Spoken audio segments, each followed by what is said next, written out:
إِنَّا لَنَنصُرُ رُسُلَنَا وَالَّذِينَ آمَنُوا فِي الْحَيَاةِ الدُّنْيَا وَيَوْمَ يَقُومُ الْأَشْهَادُ يَوْمَ لَا يَنفَعُ الظَّالِمِينَ مَعْذِرَتُهُمْ وَلَهُمُ اللَّعْنَةُ وَلَهُمْ سُوءُ الدَّارِ۔ یقین جانو کہ ہم اپنے رسولوں اور ایمان لانے والوں کی مدد اس دنیا کی زندگی میں بھی لازماً کرتے ہیں، اور اس روز بھی کریں گے جب گواہ کھڑے ہوں گے، جب ظالموں کو ان کی معذرت کچھ بھی فائدہ نہ دے گی اور ان پر لعنت پڑے گی، اور بدترین ٹھکانہ ان کے حصے میں آئے گا۔ جب گواہ کھڑے ہوں گے یعنی جب اللہ کی عدالت قائم ہوگی اور اس کے حضور گواہ پیش کیے جائیں گے۔ وَلَقَدْ آتَيْنَا مُوسَى الْهُدَى وَأَوْرَثْنَا بَنِي إِسْرَائِيلَ الْكِتَابَ هُدًى وَذِكْرَى لِأُولِي الْأَلْبَابِ۔ آخر دیکھ لو کہ موسیٰ کی ہم نے رہنمائی کی اور بنی اسرائیل کو اس کتاب کا وارث بنا دیا جو عقل و دانش رکھنے والوں کے لیے ہدایت و نصیحت تھی۔ ہم نے رہنمائی کی، یعنی موسیٰ کو ہم نے فرعون کے مقابلے پر بھیج کر بس یوں ہی ان کے حال پر نہیں چھوڑ دیا تھا، بلکہ قدم قدم پر ہم ان کی رہنمائی کرتے رہے، یہاں تک کہ انہیں کامیابی کی منزل تک پہنچا دیا۔ اس ارشاد میں ایک لطیف اشارہ اس مضمون کی طرف ہے کہ اے محمد صلی اللہ علیہ وسلم، ایسا ہی معاملہ ہم تمہارے ساتھ بھی کریں گے۔ تم کو بھی مکے کے شہر اور قریش کے قبیلے میں نبوت کے لیے اٹھا دینے کے بعد ہم نے تمہارے حال پر نہیں چھوڑ دیا ہے کہ یہ ظالم تمہارے ساتھ جو سلوک چاہیں کریں، بلکہ ہم خود تمہاری پشت پر موجود ہیں اور تمہاری رہنمائی کر رہے ہیں۔ ہدایت و نصیحت تھی، یعنی جس طرح موسیٰ کا انکار کرنے والے اس نعمت و برکت سے محروم رہ گئے اور ان پر ایمان لانے والے بنی اسرائیل ہی کتاب کے وارث بنائے گئے، اسی طرح اب جو لوگ تمہارا انکار کریں گے وہ محروم ہو جائیں گے، اور تم پر ایمان لانے والوں ہی کو یہ سعادت نصیب ہوگی کہ قرآن کے وارث ہوں اور دنیا میں ہدایت کے علمبردار بن کر اٹھیں۔ فاصبر ان وعد اللہ حق واستغفر لذنبك وسبح بحمد ربك بالعشی والابکار۔ پس اے نبی صبر کرو، اللہ کا وعدہ برحق ہے، اپنے قصور کی معافی چاہو اور صبح و شام اپنے رب کی حمد کے ساتھ اس کی تسبیح کرتے رہو۔ صبر کرو یعنی جو حالات تمہارے ساتھ پیش آ رہے ہیں ان کو ٹھنڈے دل سے برداشت کرتے چلے جاؤ۔ اللہ کا وعدہ برحق ہے، اشارہ ہے اس وعدے کی طرف جو ابھی ابھی اوپر کے اس فقرے میں کیا گیا تھا کہ ہم اپنے رسولوں اور ایمان لانے والوں کی مدد اس دنیا کی زندگی میں بھی لازماً کرتے ہیں۔ اپنے قصور کی معافی چاہو۔ جس سیاق و سباق میں یہ بات ارشاد ہوئی ہے اس پر غور کرنے سے صاف محسوس ہوتا ہے کہ اس مقام پر قصور سے مراد بے صبری کی وہ کیفیت ہے جو شدید مخالفت کے اس ماحول میں خصوصیت کے ساتھ اپنے ساتھیوں کی مظلومی دیکھ دیکھ کر نبی صلی اللہ علیہ وسلم کے اندر پیدا ہو رہی تھی۔ آپ چاہتے تھے کہ جلدی سے کوئی معجزہ ایسا دکھا دیا جائے جس سے کفار قائل ہو جائیں، یا اللہ کی طرف سے اور کوئی ایسی بات جلدی ظہور میں آ جائے جس سے مخالفت کا یہ طوفان ٹھنڈا ہو جائے۔ یہ خواہش بجائے خود کوئی گناہ نہ تھی جس پر کسی توبہ و استغفار کی حاجت ہوتی، لیکن جس مقام بلند پر اللہ تعالیٰ نے حضور کو سرفراز فرمایا تھا اور جس زبردست اولو العزمی کا وہ مقام مقتضی تھا، اس کے لحاظ سے یہ ذرا سی بے صبری بھی اللہ تعالیٰ کو آپ کے مرتبے سے فروتر نظر آئی، اس لیے ارشاد ہوا کہ اس کمزوری پر اپنے رب سے معافی مانگو اور چٹان کسی مضبوطی کے ساتھ اپنے موقف پر قائم ہو جاؤ، جیسا کہ تم جیسے عظیم المرتبت آدمی کو ہونا چاہیے۔ اس کی تسبیح کرتے رہو، یعنی یہ حمد و تسبیح ہی وہ ذریعہ ہے جس سے اللہ کے لیے کام کرنے والوں کو اللہ کی راہ میں پیش آنے والی مشکلات کا مقابلہ کرنے کی طاقت حاصل ہوتی ہے۔ صبح و شام حمد و تسبیح کرنے کے دو مطلب ہو سکتے ہیں، ایک یہ کہ دائماً اللہ کو یاد کرتے رہو، اور دوسرے یہ کہ ان مخصوص اوقات میں نماز ادا کرو، اور یہ دوسرے معنی لینے کی صورت میں اشارہ نماز کے ان 5 اوقات کی طرف ہے جو اس سورت کے نزول کے کچھ مدت بعد تمام اہل ایمان پر فرض کر دیے گئے، اس لیے کہ عشی کا لفظ عربی زبان میں زوال آفتاب سے لے کر رات کے ابتدائی حصے تک کے لیے بولا جاتا ہے، جس میں ظہر سے عشاء تک کی 4 نمازیں آ جاتی ہیں، اور ابکار صبح کی پاؤں پھٹنے سے طلوع آفتاب تک کے وقت کو کہتے ہیں جو نماز فجر کا وقت ہے۔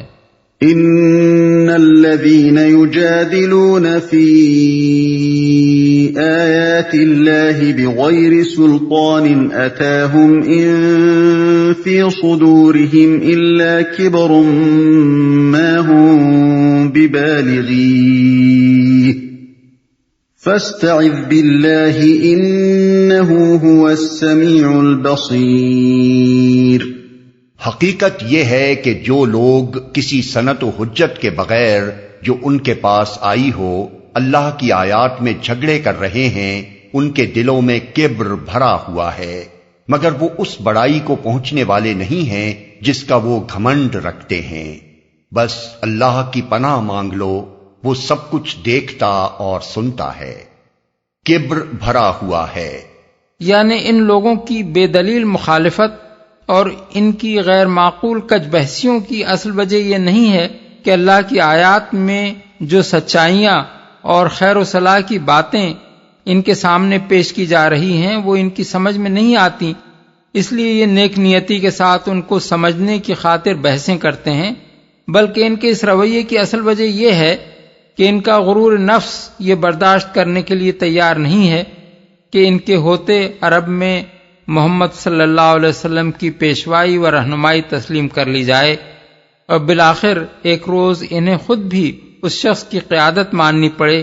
جس کے مقابلے میں یہ اپنے آپ کو سرداری کا زیادہ حقدار سمجھتے ہیں۔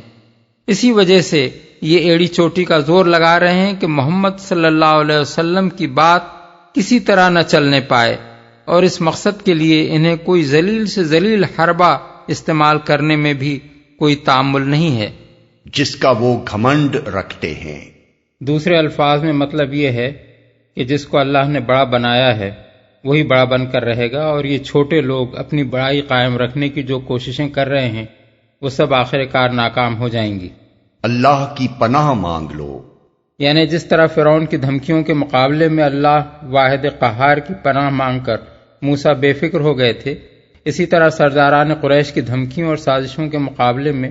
تم بھی اس کی پناہ لے لو اور پھر بے فکر ہو کر اس کا کلمہ بلند کرنے میں لگ جاؤ۔ لَخَلْقُ السَّمَاوَاتِ وَالْأَرْضِ أَكْبَرُ مِنْ خَلْقِ النَّاسِ وَلَكِنَّ أَكْثَرَ النَّاسِ لَا يَعْلَمُونَ۔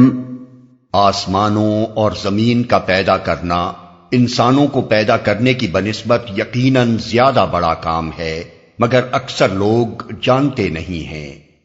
آسمانوں، اوپر کے 3.5 رکوعوں میں سرداران قریش کی سازشوں پر تبصرہ کرنے کے بعد اب یہاں سے خطاب کا رخ عوام کی طرف پھر رہا ہے، اور ان کو یہ سمجھایا جا رہا ہے کہ جن حقائق کو ماننے کی دعوت محمد صلی اللہ علیہ وسلم تم کو دے رہے ہیں وہ سراسر معقول ہیں، ان کو مان لینے ہی میں تمہاری بھلائی ہے اور نہ ماننا تمہارے اپنے لیے تباہ کن ہے۔ اس سلسلے میں سب سے پہلے آخرت کے عقیدے کو لے کر اس پر دلائل دیے گئے ہیں، کیونکہ کفار کو سب سے زیادہ چنبہ اسی عقیدے پر تھا اور اسے وہ بعید از فہم خیال کرتے تھے۔ اکثر لوگ جانتے نہیں ہیں۔ یہ امکان آخرت کی دلیل ہے۔ کفار کا خیال تھا کہ مرنے کے بعد انسان کا دوبارہ جی اٹھنا غیر ممکن ہے۔ اس کے جواب میں ارشاد فرمایا جا رہا ہے کہ جو لوگ اس طرح کی باتیں کرتے ہیں وہ در حقیقت نادان ہیں۔ اگر عقل سے کام لیں تو ان کے لیے سمجھنا کچھ بھی مشکل نہ ہو کہ جس خدا نے یہ عظیم الشان کائنات بنائی ہے اس کے لیے انسانوں کو دوبارہ پیدا کر دینا کوئی دشوار کام نہیں ہو سکتا۔ وَمَا يَسْتَوِي الْأَعْمَى وَالْبَصِيرُ وَالَّذِينَ آمَنُوا وَعَمِلُوا الصَّالِحَاتِ وَلَا الْمُسِيءُ قَلِيلًا مَا تَتَذَكَّرُونَ۔ اور یہ نہیں ہو سکتا کہ اندھا اور بینا یکساں ہو جائے اور ایماندار و صالح اور بدکار برابر ٹھہریں، مگر تم لوگ کم ہی کچھ سمجھتے ہو۔ یہ وجوب آخرت کی دلیل ہے۔ اوپر کے فقرے میں بتایا گیا تھا کہ آخرت ہو سکتی ہے، اس کا ہونا غیر ممکن نہیں ہے، اور اس فقرے میں بتایا جا رہا ہے کہ آخرت ہونی چاہیے۔ عقل و انصاف کا تقاضا یہ ہے کہ وہ ہو، اور اس کا ہونا نہیں بلکہ نہ ہونا خلاف عقل و انصاف ہے۔ آخر کوئی معقول آدمی اس بات کو کیسے درست مان سکتا ہے کہ جو لوگ دنیا میں اندھوں کی طرح جیتے ہیں اور اپنے برے اخلاق و اعمال سے خدا کی زمین کو فساد سے بھر دیتے ہیں، وہ اپنی اس غلط روش کا کوئی برا انجام نہ دیکھیں، اور اسی طرح وہ لوگ بھی جو دنیا میں آنکھیں کھول کر چلتے ہیں اور ایمان لا کر نیک عمل کرتے ہیں، اپنی اس اچھی کارکردگی کا کوئی اچھا نتیجہ دیکھنے سے محروم رہ جائیں۔ یہ بات اگر صریحاً خلاف عقل و انصاف ہے تو پھر یقیناً انکار آخرت کا عقیدہ بھی عقل و انصاف کے خلاف ہی ہونا چاہیے، کیونکہ آخرت نہ ہونے کے معنی یہ ہیں کہ نیک و بد دونوں آخر کار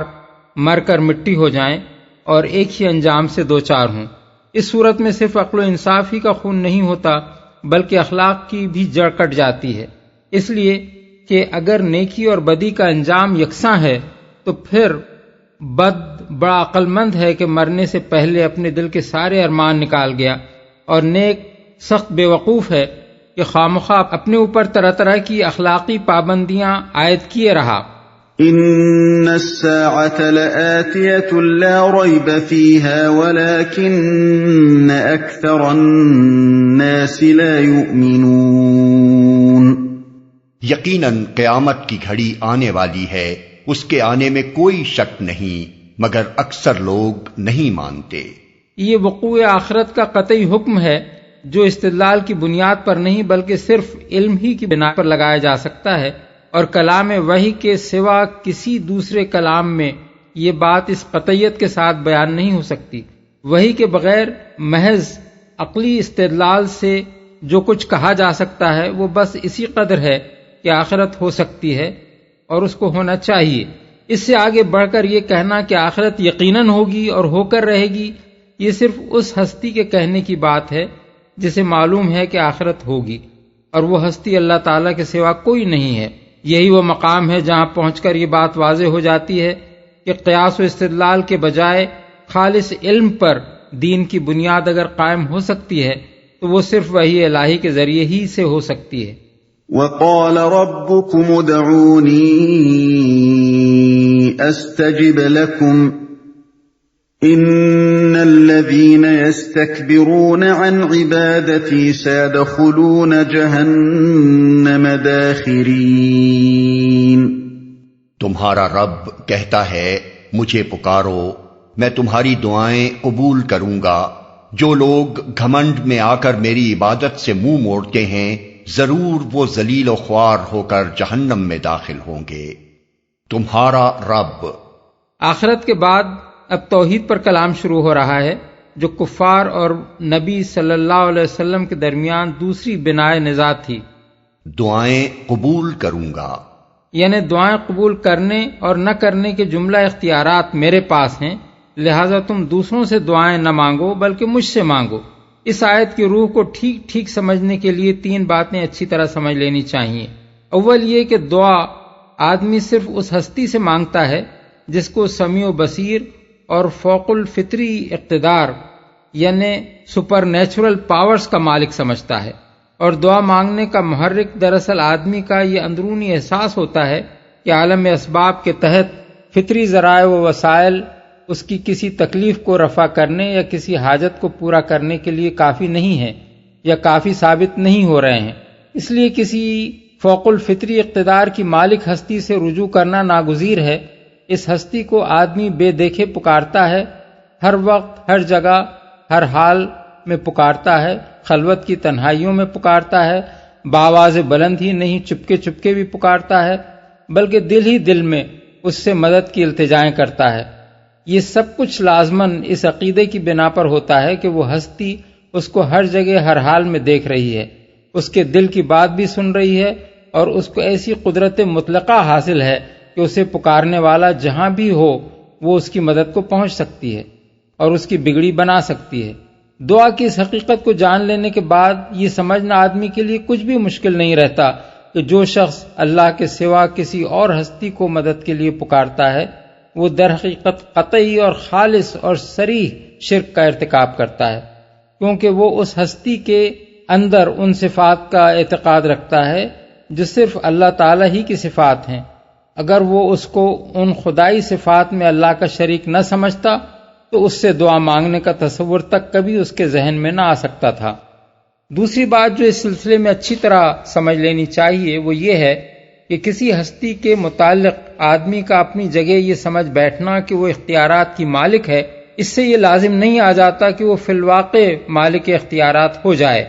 مالک اختیارات ہونا تو ایک امر واقعی ہے جو کسی کے سمجھنے یا نہ سمجھنے پر موقوف نہیں ہے۔ جو در حقیقت اختیارات کا مالک ہے وہ بہرحال مالک ہی رہے گا، خواہ آپ اسے مالک سمجھیں یا نہ سمجھیں، اور جو حقیقت میں مالک نہیں ہے اس کو محض یہ بات کہ آپ نے اسے مالک سمجھ لیا ہے اختیارات میں ذرہ برابر بھی کوئی حصہ نہ دلوا سکے گی۔ اب یہ بات ایک امر واقعی ہے کہ قادر مطلق اور مدبر کائنات اور سمیع و بصیر ہستی صرف اللہ تعالیٰ ہی کی ہے اور وہی کلی طور پر اختیارات کا مالک ہے۔ دوسری کوئی ہستی بھی اس پوری کائنات میں ایسی نہیں ہے جو دعائیں سننے اور ان پر قبولیت یا عدم قبولیت کی صورت میں کوئی کارروائی کرنے کے اختیارات رکھتی ہو۔ اس امر واقعی کے خلاف اگر لوگ اپنی جگہ کچھ انبیاء اور اولیاء اور فرشتوں اور جنوں اور سیاروں اور فرضی دیوتاؤں کو اختیارات میں شریک سمجھ بیٹھیں تو اس سے حقیقت میں ذرہ برابر بھی کوئی فرق رونما نہ ہوگا۔ مالک مالک ہی رہے گا اور بے اختیار بندے بندے ہی رہیں گے۔ تیسری بات یہ ہے کہ اللہ تعالیٰ کے سوا دوسروں سے دعا مانگنا بالکل ایسا ہے جیسے کوئی شخص درخواست لکھ کر ایوان حکومت کی طرف جائے مگر اصل حاکم ذی اختیار کو چھوڑ کر وہاں جو دوسرے سائلین اپنی حاجتیں لیے بیٹھے ہوں انہی میں سے کسی ایک کے آگے اپنی درخواست پیش کر دے اور پھر ہاتھ جوڑ جوڑ کر اس سے التجائیں کرتا چلا جائے کہ حضور ہی سب کچھ ہیں،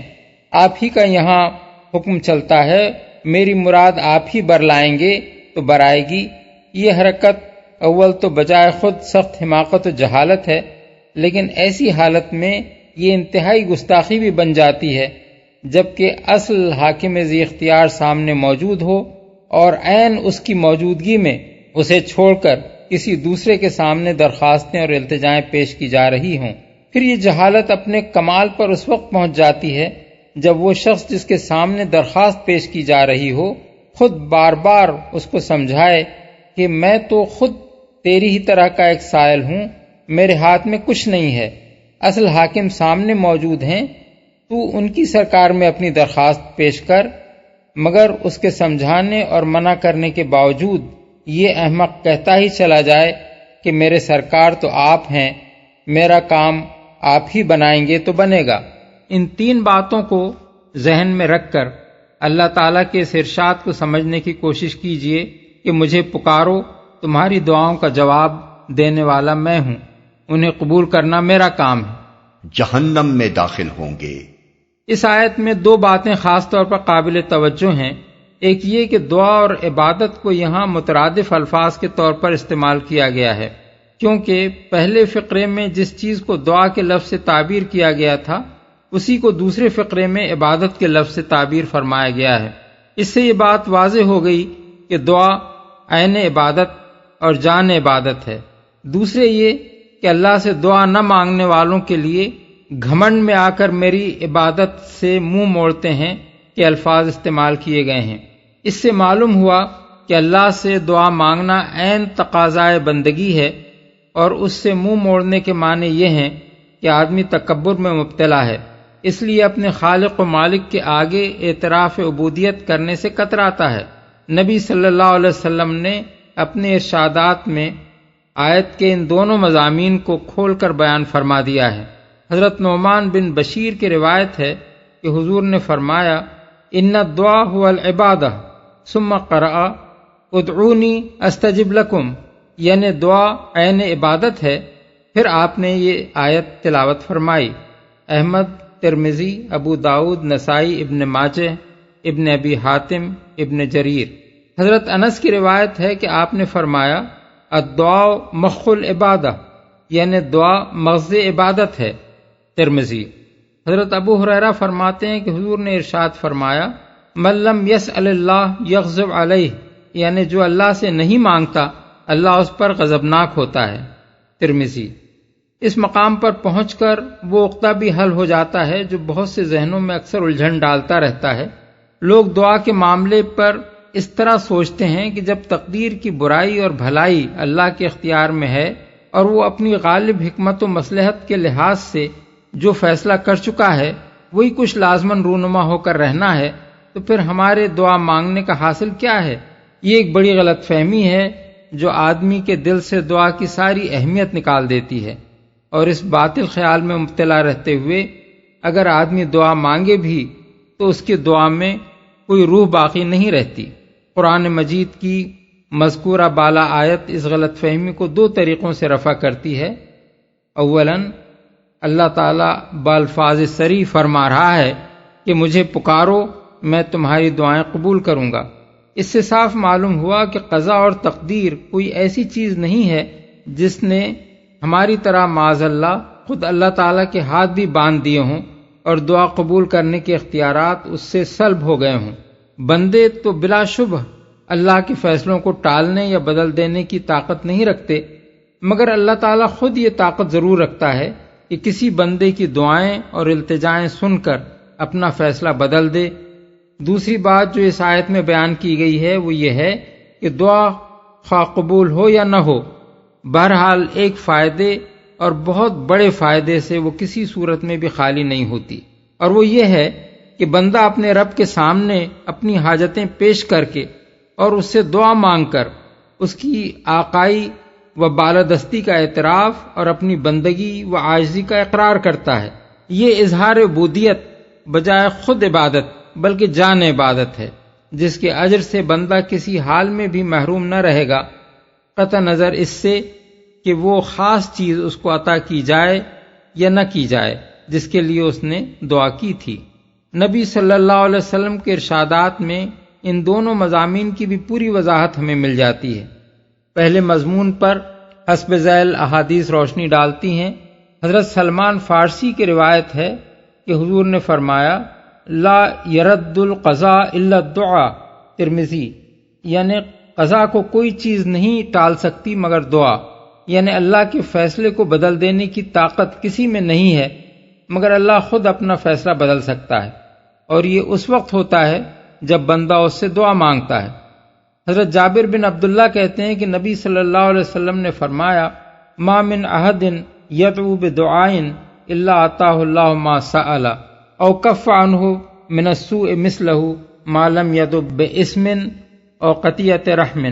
ترمذی۔ یعنی آدمی جب کبھی اللہ سے دعا مانگتا ہے اللہ اسے یا تو وہی چیز دیتا ہے جس کی اس نے دعا کی تھی یا اسی درجے کی کوئی بلا اس پر آنے سے روک دیتا ہے، بشرطے کہ وہ کسی گناہ کی یا قطع رحمی کی دعا نہ کرے۔ اسی سے ملتا جلتا مضمون ایک دوسری حدیث میں ہے جو حضرت ابو سعید خدری نے حضور سے روایت کی ہے۔ اس میں آپ کا ارشاد یہ ہے ایک مسلمان جب بھی کوئی دعا مانگتا ہے بشرطے کہ وہ کسی گناہ یا قطع رحمی کی دعا نہ ہو تو اللہ تعالیٰ اسے 3 صورتوں میں سے کسی ایک صورت میں قبول فرماتا ہے، یا تو اس کی وہ دعا اسی دنیا میں قبول کر لی جاتی ہے، یا اسے آخرت میں اجر دینے کے لیے محفوظ رکھ لیا جاتا ہے، یا اسی درجے کی کسی آفت کو اس پر آنے سے روک دیا جاتا ہے۔ مسند احمد۔ حضرت ابو ہریرہ کا بیان ہے کہ حضور نے فرمایا اذا دعا احدکم فلا یقل اللہم اغفر لی ان شئت ارحمنی ان شئت ارزقنی ان شئت ولیعظم مسئلتہ، بخاری۔ یعنی جب تم میں سے کوئی شخص دعا مانگے تو یوں نہ کہے کہ خدایا مجھے بخش دے اگر تو چاہے، مجھ پر رحم کر اگر تو چاہے، مجھے رزق دے اگر تو چاہے، بلکہ اسے قطعیت کے ساتھ کہنا چاہیے کہ خدایا میری فلاں حاجت پوری کر۔ دوسری روایت حضرت ابو ہریرہ ہی سے ان الفاظ میں آئی ہے کہ آپ نے فرمایا ادعوا اللہ وانتم موقنون بالاجابہ، ترمذی۔ یعنی اللہ سے دعا مانگو اس یقین کے ساتھ کہ وہ قبول فرمائے گا۔ ایک اور روایت میں حضرت ابو ہریرہ نبی صلی اللہ علیہ وسلم کا یہ ارشاد نقل کرتے ہیں کہ یستجاب للعبد ما لم یدعو باسم او قطیعۃ رحم ما لم یستعجل قیل یا رسول اللہ ما الاستعجال قال یقول قد دعوت وقد دعوت فلم ارى یستجاب لی فیستحسر عند ذلك ویدعو الدعاء۔ مسلم۔ بندے کی دعا قبول کی جاتی ہے بشرطے کہ وہ کسی گناہ کی یا قطع رحمی کی دعا نہ کرے اور جلد بازی سے کام نہ لے۔ عرض کیا گیا جلد بازی کیا ہے یا رسول اللہ؟ فرمایا جلد بازی یہ ہے کہ آدمی کہے میں نے بہت دعا کی مگر میں دیکھتا ہوں کہ میری دعا قبول ہی نہیں ہوتی، اور یہ کہہ کر آدمی تھک جائے اور دعا مانگنی چھوڑ دے۔ دوسرے مضمون کو حسب ذیل احادیث واضح کرتی ہیں۔ حضرت ابو ہریرہ کی روایت ہے کہ حضور نے فرمایا لیس شیء اکرم علی اللہ من الدعاء، ترمذی ابن ماجہ۔ اللہ کی نگاہ میں دعا سے بڑھ کر کوئی چیز باوقت نہیں ہے۔ حضرت ابن مسعود کی روایت ہے کہ آپ نے فرمایا اسأل اللہ من فضلہ فإن اللہ یحب ان یسأل، ترمذی، یعنی اللہ سے اس کا فضل مانگو کیونکہ اللہ اسے پسند فرماتا ہے کہ اس سے مانگا جائے۔ حضرت ابن عمر حضرت معاذ بن جبل کا بیان ہے کہ حضور نے فرمایا ان الدعاء ينفع مما نزل ومما لم ينزل فعلیکم عباد اللہ بالدعاء، ترمذی مسند احمد، یعنی دعا بہرحال نافع ہے ان بلاؤں کے معاملے میں بھی جو نازل ہو چکی ہیں اور ان کے معاملے میں بھی جو نازل نہیں ہوئی، پس اے بندگان خدا تم ضرور دعا مانگا کرو۔ حضرت انس کہتے ہیں کہ حضور نے ارشاد فرمایا یسأل احدکم ربہ حاجتہ کلہ حتی یسأل شسع نعلہ اذا انقطع، ترمذی، تم میں سے ہر شخص کو اپنی ہر حاجت خدا سے مانگنی چاہیے حتیٰ کہ اگر اس کی جوتی کا تسمہ بھی ٹوٹ جائے تو خدا سے دعا کرے، یعنی جو معاملات بظاہر آدمی کو اپنے اختیار میں محسوس ہوتے ہیں ان میں بھی تدبیر کرنے سے پہلے اسے خدا سے مدد مانگنی چاہیے، اس لیے کہ کسی معاملے میں بھی ہماری کوئی تدبیر خدا کی توفیق و تائید کے بغیر کامیاب نہیں ہو سکتی۔ اور تدبیر سے پہلے دعا کے معنی یہ ہیں کہ بندہ ہر وقت اپنی عاجزی اور خدا کی بالادستی کا اعتراف کر رہا ہے۔